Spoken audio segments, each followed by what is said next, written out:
Investing in CSGO operation skins is good and all and has mostly shown good results in the past besides the current correction that we're going through, but it's easy to miss out on money and there's still rules you have to follow along with tips and tricks you have to keep in mind. So today, I'm going to talk about stuff to look out for in the next operation so you can make the most money out of investing.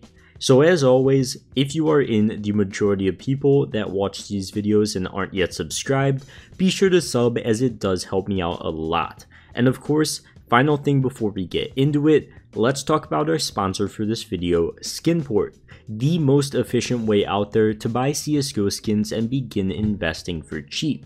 Skinport has over 160,000 skins to choose from, with anything you want and prices much cheaper than the Steam market. How much cheaper exactly? Well, most skins are at least 20% off and sometimes up to 30%.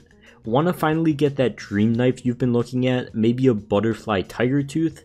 Well, definitely don't pay the $1,300 on the Steam market because it's less than $1,000 on Skinport. And there's absolutely no shenanigans, no hidden fees when you buy. It's always a number on your screen and it's directly through your bank, whether for buying or selling. So you always know what you're paying and receiving. And if you're looking to sell skins for real money, they're of course great for that too. They just integrated a new selling fee which is only 6% on skins over $1,000. And they are of course a completely trustworthy and safe site with a 4.9 rating on Trustpilot, so they will not finesse your money and disappear. So be sure to sign up with that link in the description today, helps me out a lot and of course helps you save a ton of money. But for now, let's get right into the video. So first of all, what's the difference between operation collections? Why not just buy the skins that look really cool and you want to use as play skins compared to the ones that look worse? Is there really that big of a difference where you have to take it into account? Well, surprisingly, there seems to be. Number one, let me remind you that in Broken Fang, the way the shop worked, it gave players a complete choice as to what they wanted. Specifically, just for this video, they could choose between one of the 3 collections that was in the operation alongside whether they wanted a patch, graffiti, whatever else, but of course, we will focus on the collections for this video. And because of this, and certain collections having much better items than others, it caused some issues for investors and specifically how much supply was in each one. So most of the issues actually lied in the Control collection and it was by far the most hyped since it had the op fade. If we look at the supply compared to the Ancient collection, there is over 9,000 op fades compared to mid 2000s M4A1 Welcome to the Jungle. So the op fades of course being from the Control collections and the M4 Welcome to the Jungles from the Ancient collection. But how exactly did this affect price of both of these collections? Is there really a noticeable difference? Well, we're going to look at skins from both of these, but we're actually going to look at purple tier skins since there's way much more in supply and it's easier to see a general trend of them on the Steam market compared to op fades and Welcome to the Jungles, which are in the 4 figures each and not sold on the Steam market too often, which makes it hard to see a trend. So we'll start with the Mac 10 gold brick from the Ancient collection. Once again, the one with lesser amount of people buying it, so less supply. From March 1st, where the real hype spike began, to the peak of it, this thing went from around $35 to $105 in that time, which is 3 times its initial amount. Well, if we look at the 5.7 berries and cherries from the Control collection, it started at a bit under $19 and reached mid $45 range, so somewhere around a 2.4 increase in price, which obviously isn't too bad at all, but definitely a noticeable difference from the Control collection.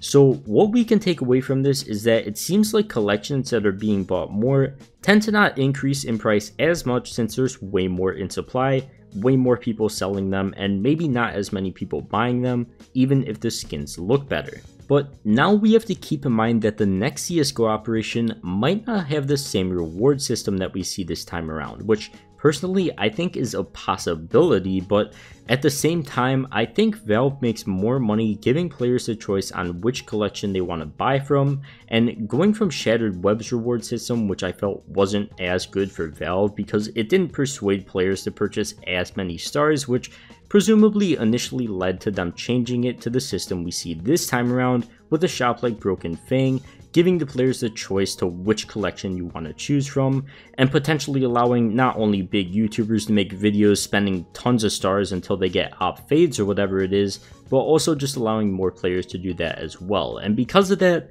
I don't think they would switch off the Shattered Web system to the Broken Fang one and then switch back to the Shattered Web system. Like, I think it's definitely something they had to talk about, and there's got to be a good reason as to why they're on Broken Fang system, and it is most likely because they make more money from it. So I don't see it changing, which is why I made this video. Also, I didn't make this video into confusing you guys into thinking that some operation skins are just horrible investments.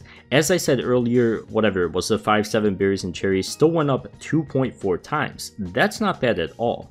I think all operation investment skins are good, and if you wanted to just buy a play skin that's going to appreciate in value as well as an investment, which is great during operation times, I still think it's a really good option. But if you're solely out for investing, this is what this video is meant for. Like, I'm gonna be honest, I bought an op fade partially because I know it'll increase in price as time goes on, even with the insane supply compared to the other collections, but at the same time, I know there's much better options out there, so just keep that in mind while you're investing. I kinda wanted it just to flex, but it's still an investment in my eyes. Like, I'm not selling it anytime soon. But at the same time, if you're invested in the play skins from either Broken Fang or Shattered Web and feel like you're not in the right skins because of this video, don't worry. I would definitely not recommend panic selling. We're coming off a huge surge in price of all of these skins. We've got the major coming in a few months. We've got player counts flattening out as we're coming off inflated COVID numbers and just a dry period in CS. And hopefully we've got a new operation right after the major. So in my eyes, selling right now is honestly like the worst thing you can do to yourself, and I feel like you will regret it. Even though I've definitely taken a big hit on recent investments myself, I'm not scared. I'm not going to panic sell. Just got to be patient for the time being, and I still think now is a great time to buy, as I say in like all of my videos nowadays. But it's hard not to, because there really isn't too much to talk about in CSGO right now, since it's obviously in a really dry spot. But overall, as I have to say in all of my videos, this is just my own advice as someone that has played CSGO for 6+ years and been messing around in the market with skins, investing myself, trading, all that good stuff for all that time as well. So I may not be a genie fortune teller, I just pay attention to the vast trends, what should happen in the future, and make my projections off that. There is never a guarantee in profit in investing, there is always risk, so you do have to be careful, but being patient is the best thing you can do. So besides all that, I think that is going to wrap it up for this video. Once again, be sure to subscribe to the channel if you are not yet, help your boy get to 40k subs, and of course, check out the homies over at Skinport as well. Save yourself some money and sign up through that link in the description to help me keep being able to do YouTube full time. But for now, I think that does wrap it up for this video, so I'll see you guys in the next one. Peace.